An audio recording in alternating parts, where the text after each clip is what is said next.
રાજ્યમાં ભર ઉનાળે કેટલાક વિસ્તારોમાં વરસાદ થઈ રહ્યો છે અને હજુ પણ આગામી 3-4 દિવસ આ પરિસ્થિતિ રહી શકે છે। 14 તારીખ મંગળવારની જે પરિસ્થિતિ છે સૌથી પહેલા તેની વિશે આપને અવગત કરાવી દઈએ ક્યાં આગળ કેટલો વરસાદ છે। 14મી તારીખે સાંજના 5-5:30 પછી માહોલ આપ જોશો તો તમને લાગશે કે ગુજરાતના અનેક વિસ્તારોમાં વરસાદ થઈ રહ્યો છે। દક્ષિણ ગુજરાતની સૌથી પહેલા શરૂઆત કરીએ કે જ્યાંથી પરિસ્થિતિ જોવા મળશે વરસાદને લઈને ભારે, કારણ કે વાપી આપ જોઈ રહ્યા છો કે જ્યાં આગળ સિસ્ટમ જોવા મળી રહી છે। વાપીમાં વરસાદ છે, ત્યારબાદ બિલીમોરામાં વરસાદ છે, રાજપીપળામાં વરસાદ છે। આ 5:30નો અંદાજ છે। એક બાદ એક આગળ જઈશું, 3-3 કલાકના વિરામ બાદ ક્યાં ક્યાં વરસાદ કેવો છે તે જોઈશું। તળાજાની અંદર વરસાદ 14મી તારીખે જોવા મળી રહ્યો છે। ઉના, વેરાવળ, જુનાગઢ એટલે કે સૌરાષ્ટ્રનો આખો વિસ્તાર, તેની સાથે જસદણ, રાજકોટ, ગોંડલ, કાળાવાડ, મોરબી આ તમામ વિસ્તાર કે જ્યાં આગળ વરસાદ સૌરાષ્ટ્રની અંદર જોવા મળી રહ્યો છે। કચ્છ ભુજની પણ વાત કરી લઈએ કે જ્યાં પણ વરસાદની સ્થિતિ છે તે છે રાપર અને ભુજ 5:30 આ તમામ એવા વિસ્તારો છે કે જ્યાં આગળ આપ જોઈ રહ્યા છો કે વરસાદ છે। ત્યારબાદ 3 કલાકના પછીના સમયની વાત કરીએ એટલે કે 8:30 વાગે રાત્રે આપ જોશો તો મોટા ભાગના વિસ્તારોમાં સમગ્ર ગુજરાતમાં જાણે વરસાદ હોય તે રીતની પરિસ્થિતિ જોવા મળી રહી છે। શરૂઆત કરીએ ફરી એક વખત દક્ષિણ ગુજરાતના વિસ્તારોથી। રાજપીપળા, ભરૂચ, મધ્ય ગુજરાતની અંદર વડોદરા, ગોધરા આ તરફ દાહોદની પરિસ્થિતિ એવી છે કે જ્યાં પણ વરસાદ જોવા મળશે। લુણાવાડા જ્યાં પણ વરસાદ હશે, કપડવંજ, નડિયાદ, મોડાસા, હિંમતનગર, વિસનગર, પાલનપુર, પાટણ, રાધનપુર, કડી, અમદાવાદમાં પણ વરસાદની શક્યતાઓ છે। ધોળકા, ખંભાત, ધંધુકા, ભાવનગર અને હવે જે લાલ ચોળ સિસ્ટમ આપ જોઈ રહ્યા છો જે સૌરાષ્ટ્ર ઉપર એટેક કરે રાત્રિ સમયે 14મી તારીખે તે રીતની પરિસ્થિતિ છે, જેમાં વેરાવળ, ઉના, રાજુલા, દમનગર, અમરેલી, જસદણ, ગોંડલ અને રાજકોટ સાથે જુનાગઢ જે છે તે રડારમાં છે, જ્યાં આગળ લાલ ચોળ સિસ્ટમ જોવા મળી રહી છે કે અહીંયા આગળ ભારે વરસાદ અને વીજળીના કડાકા પણ આપ જોઈ રહ્યા છો કે વીજળીના કડાકા ભડાકા સાથે આ વરસાદ જોવા મળશે। કુતિયાણા, પોરબંદર, જામનગર, ધ્રોલ, મોરબી, ધાંગધ્રા, વઢવાણ આ તમામ વિસ્તારોમાં વરસાદ છે, પરંતુ તેની સાથે સાથે ઉત્તર ગુજરાતના વિસ્તારોમાં જેમ રાધનપુરમાં વરસાદ છે તે રીતે આ તરફ કચ્છ ભુજમાં પણ રાપર, ભચાઉ, ગાંધીધામ, ભુજ તમામ જગ્યાએ સિસ્ટમ જે છે તે જોવા મળી રહી છે, એટલે કે અહીંયા પણ સારો એવો વરસાદ થશે। રાત્રિના 11:30 વાગ્યાની પણ પરિસ્થિતિ એ છે કે તમામ વિસ્તારોમાં વરસાદ ગુજરાતમાં જોવા મળી રહ્યો છે।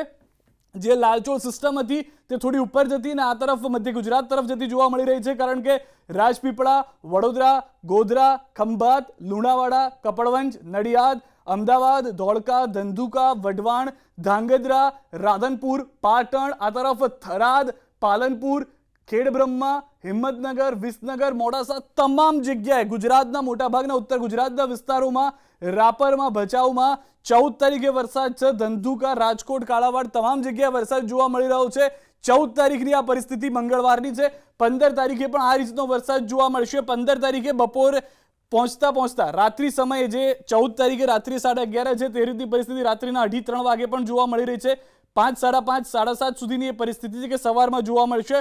પછી બપોરના 2:30 વાગે ફરી એક વખત એક નવું સિસ્ટમ જે છે નવી સિસ્ટમ જોવા મળશે દક્ષિણ ગુજરાતથી, જ્યાં આગળ આપ જોઈ રહ્યા છો વાપી, વ્યારા, બિલીમોરા, સુરત આ તમામ વિસ્તારોને અસર કરતી આગળ જશે અને થોડો ઘણો ભાગ જે છે તે અમરેલી સહિત એટલે કે સૌરાષ્ટ્રનો વિસ્તાર પણ ત્યાં આગળ જોવા મળી રહ્યો છે। 15 તારીખે બપોરે ફરી એક વખત સિસ્ટમ આગળ વધતી જોવા મળશે કે જે અનેક વિસ્તારોને અસર કરશે। 5:30 આ પરિસ્થિતિ, ત્યારબાદ ફરી એક વખત રાત્રિ તરફ જતા મોટી સિસ્ટમ 8:30થી એક્ટિવ થતી જોવા મળી રહી છે, જેમાં આખું વાપી, બિલીમોરા, વ્યારા આવી ગયું છે, સુરતનો વિસ્તાર તેમાં છે, ભરૂચનો વિસ્તાર તેમાં છે અને સૌરાષ્ટ્ર ઉપર ઘાત યથાવત છે। ખેડૂતો માટે ચિંતાની વાત તે માટે છે કારણ કે ફરી એક વખત રાત થતા અહીંયા આગળ સિસ્ટમ એક્ટિવ થઈ જાય છે। વેરાવળ, કેશોદ, જુનાગઢ, ઉના, બોટાદ, રાજકોટ ઝપેટમાં આવી જાય છે અને આ વખતે ભુજ ઉપર એક લાલ ચોળ સિસ્ટમ થવાની શરૂઆત થઈ જાય છે। ભુજ અને ભચાઉ એવો વિસ્તાર છે કે જ્યાં આગળ આ સિસ્ટમની શરૂઆત થઈ જાય છે। રાત્રિના 8:30 બાદ 11:30 બીજા 3 કલાક પછીની જે પરિસ્થિતિ છે તે પણ તેવી રીતની જ જોવા મળી રહી છે કે મોટાભાગના વિસ્તારોમાં જે વરસાદ છે તે અસર કરતો જોવા મળશે। આ 15 તારીખની વાત થઈ। 14 તારીખ બાદ 15 તારીખે પણ ભારે વરસાદ જોવા મળી રહ્યો છે। 16મી તારીખે પણ રાત્રિ સમયમાં જે છે તે કદાચ આરામ મળી શકે છે, એટલે કે વહેલી સવારે, પરંતુ 2:30-3 વાગતા ફરી એક વખત રાપર, ભચાઉ આ તરફ પોરબંદરમાં આપ જોઈ રહ્યા છો કે વાદળો બંધાવાના શરૂ થઈ ગયા છે। વરસાદની જે શરૂઆત થઈ ગઈ છે 5:30 સુધી એવા વિસ્તારો છે ઉત્તર ગુજરાતના કે જ્યાં આગળ વરસાદ જોવા મળી રહ્યો છે। 8:30 થતા અનેક વિસ્તારો ઉત્તર ગુજરાતના જ્યાં આગળ હશે તે વરસાદ જોવા મળશે. તો 15 અને 16 તારીખે વરસાદની સિચ્યુએશન છે. 16 થી 17 તારીખ થતા બહુ બધી જગ્યાએ થોડી રાહત છે, પરંતુ 17 તારીખે ફરી એક વખત રાતના 8:30 થતા સૌરાષ્ટ્ર ઉપર આ સિસ્ટમ આપ જોઈ રહ્યા છો કે જે એક્ટિવ થઈ ગઈ છે, જેમાં રાજકોટ, ગોંડલ, જસદણ, અમરેલી, દામનગર, રાજુલા, ઉના આ વિસ્તારો છે. તેની સાથે મધ્ય ગુજરાત આ વખતે ઝપેટમાં આવી શકે છે, કારણ કે અમદાવાદ ઉપર એક સિસ્ટમ જોવા મળી રહી છે. તેની સાથે વડોદરા, નડિયાદ, ખંભાત એ વિસ્તારો, રાજપીપળાનો એ વિસ્તાર કે જ્યાં પણ સિસ્ટમ જોવા મળી રહી છે. 17 તારીખે રાતના 8:30 થતા ફરી એક વખત આગમન છે, અને રાતના 11:30 થતા જે આપણે વાત કરી હતી, જે રીતનો વિસ્તાર આખો છે, દક્ષિણ ગુજરાતની અંદર તો ગાજવીજ સાથે વરસાદ છે, વીજળીના કડાકા જોવા મળી રહ્યા છે. વ્યારા, રાજપીપળા સહિતના વિસ્તારોમાં અને મધ્ય ગુજરાતમાં પણ તેવી પરિસ્થિતિ છે, અને સૌરાષ્ટ્રનો એ વિસ્તાર પણ તેમાં કવર થઈ જાય છે. અને 18મી તારીખે રાત્રિના 2:30 થી 3 વાગે, એટલે કે જ્યારે રાત્રિનો સમય બધા સૂતા હશે ત્યારે પણ ભારે વરસાદ જોવા મળશે. વઢવાણ, ધંધુકા, ધોળકા, જસદણ, બોટાદ, દામનગર, અમરેલી. તેની સાથે સાથે સવાર થતા સૌરાષ્ટ્રનો મોટાભાગનો વિસ્તાર તે વરસાદની ઝપેટમાં જ હશે. 18 તારીખે પણ આ પરિસ્થિતિ એ છે કે બપોર સુધી 11:30 થી 2:30 વાગ્યા સુધી વરસાદ છે, પરંતુ જેમ ફરી એક વખત 5:30 થાય છે, ફરી એક વખત વરસાદ દક્ષિણ ગુજરાતથી શરૂ થઈ જાય છે. આ કમોસમી વરસાદ નુકસાન કરતો વ્યારા, બેલીમોરા, સુરત, રાજપીપળામાં જોવા મળી રહ્યો છે. થોડો ઘણો સૌરાષ્ટ્રનો પટ્ટો છે. 5:30 18 તારીખ બાદ 8:30 વાગે ફરી એક વખત આ સિસ્ટમ છે તે આગળ વધતી જોવા મળશે. 5:30 સુધીમાં 18 તારીખમાં મોટાભાગના વિસ્તારો તેમાં કવર થતા જોવા મળી રહ્યા છે. 8:30 વાગ્યા સુધીમાં ફરી એક વખત છૂટો છવાયો વરસાદ જે ઉત્તર ગુજરાતમાં પણ હશે, આસપાસના વિસ્તારોમાં પણ હશે, સૌરાષ્ટ્રના કેટલાક વિસ્તારોમાં પણ તેની અસર જોવા મળી રહી છે. અને સૌથી વધારે મહત્વની વાત, 18 તારીખ સુધી અત્યારના જે આગાહી છે તે પ્રમાણે આ સિસ્ટમ અસર કરી રહી છે. 18 થી 19 તારીખ સુધીમાં જે મોડલ બતાવવામાં આવી રહ્યું છે જીએફએસ, તે જીએફએસ મોડલ કહી રહ્યું છે કે વરસાદ થશે. અને એક દિવસની વાત કરીએ તો આપ આ જુઓ કે જે પરિસ્થિતિ જે છે તે 16-17 તારીખથી શરૂ થઈ ચૂકી છે. 17 તારીખે મોટાભાગના વિસ્તારો જે છે તે વરસાદ જોવા મળી રહ્યો છે. કેટલીક જગ્યાએ લાલચોળ સિસ્ટમ 17 તારીખના આખા દિવસની આ પરિસ્થિતિ જે છે તે ગુજરાતની જોવા મળી રહી છે. ત્યારબાદ સૌથી વધારે મહત્વની વાત કે જે 14, 15 અને 16 તારીખે પણ હતું કે મોટાભાગના ગુજરાતમાં વરસાદ થશે, તો કમોસમી વરસાદ નુકસાન કરી શકે છે. ખેડૂતો માટે મહત્વની વાત એ છે કે કેરીના પાકને નુકસાન ઘણું થઈ ગયું છે.